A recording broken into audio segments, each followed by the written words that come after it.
Hi everyone, it's Laura Volpes for ModaScrap, and in today's video I'm going to share with you how to create a spring-themed home decor piece using product from the Spring 2021 release.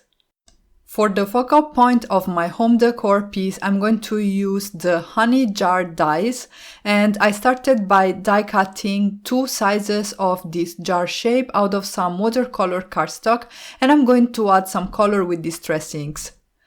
For the smaller jar, I used scattered straw, fossilized amber, and wild honey. And as you can see, I'm keeping the lighter colors in the center and I'm shading the outer edges to create a little bit of depth. Once I was done ink blending, I decided to add some detail using the new baby STENCIL, which has this nice hexagon shaped pattern, and I just added some very soft ink blending with wild honey and rusty hinge. I then moved on and started doing some ink blending on the larger jar, and for this I'm using some slightly darker colors, so I started directly with wild honey. I then moved on to rusty hinge, and I also added a little bit of vintage photo to add even more contrast. As you can see, I'm not worrying about the central part of this die cut because it will be hidden by the smaller jar. And once my pieces were ink blended, I glued them together with some Nuvo Deluxe adhesive, and this is the first part of the focal point done. Next, I die cut some more watercolor cardstock with these cloth-shaped lids. I wouldn't know how to describe them better, but they are super cute, and I decided to blend this with some shades of purple. So for the smaller die cut, I used Nude Lavender and Shaded Lilac, and for the larger one, I used Shaded Lilac, Dusty Concord, and a little bit of Wilted Violet, just to make the colors slightly more vibrant. And also in this case, I'm keeping the darker shades towards the edges of the die cuts, and I'm keeping the centers lighter.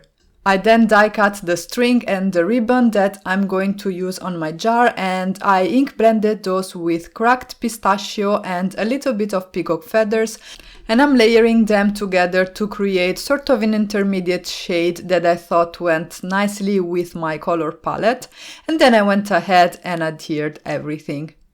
Now this is a very lovely honey jar, but I wanted to turn this into something that looked like a house, so I decided to use the Candy Box House add-on die set to create the door as well as the windows for my beehive. Again, I die cut them out of some watercolor cardstock and I ink blended the door with cracked pistachio and peacock feathers to get the same color that I used on the ribbon. I adhered them to the focal point of my project, and then I decided to use one of the ModaScrap half pearls to create this cute detail on the door. So I glued it down and this is now my door handle. For the windows, I used Worn Lipstick Distress ink to add some color to the frames. You can see two little squares on the side of the screen, and those will be the backing of the windows themselves. And for those, I used again cracked pistachio and peacock feathers. You can see that I also cut out some vellum because I wanted to create kind of a frosted effect on the windows. So I'm going to layer the frame on top of the vellum, and then the last layer that I'm going to glue down are those blue ink blended squares. At this point I can go ahead and adhere the windows to my jar. I am tucking them under the cloth at the top, and I think that the result is really super cute. For the frame, I'm going to use the Happy Frame dies by ModaScrap, and I'm going to die cut 4 pieces out of the Wooden Colors double-sided paper. This is 12 by 12 paper, and one side is wood grain and the other is some watercolor stripes. I'm cutting 2 of those die cuts a little bit shorter than the other 2 so that I can create a rectangular frame in the end, and then I can go ahead and assemble each individual part of the frame. I'm using double-sided adhesive here to adhere everything together, and if you don't know how to assemble this die set, there is another video here on the ModaScrap channel that I will link in the description box down below. Here I have my 4 sides of the frame, and then I can go ahead and adhere them together, and for that I'm using some liquid glue. Once all 4 sides are adhered together, we have this lovely wood grain frame for our home decor, and now we need to work on a backing. So what I did is I trimmed some white cardstock by ModaScrap. This is WOODSTOCK white cardstock, just to the right size to fit behind my frame, and I'm creating a soft ink blended sky using a blending brush and whatever blue ink I had left in the brush. I didn't even dip the brush in an ink pot or anything. And then, because I wanted my honey jar to be hanging, I decided to add this little hanging piece on the back, and this was kind of an afterthought, so that's why I'm doing it now.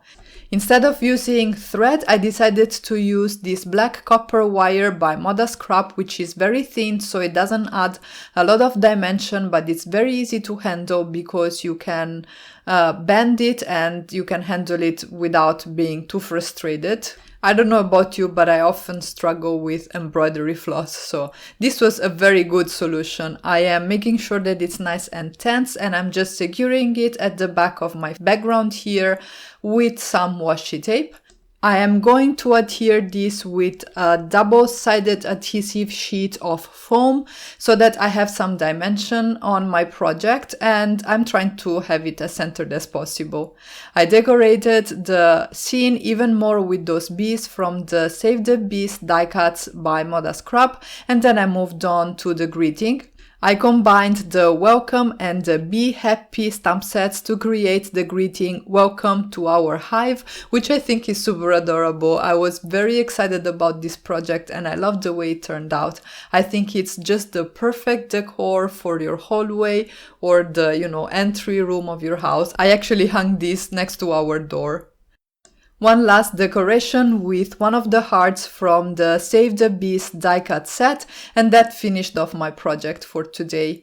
And that's it for today. I really hope you enjoyed this video and I hope it inspired you to create with the ModaScrap Spring 2021 release.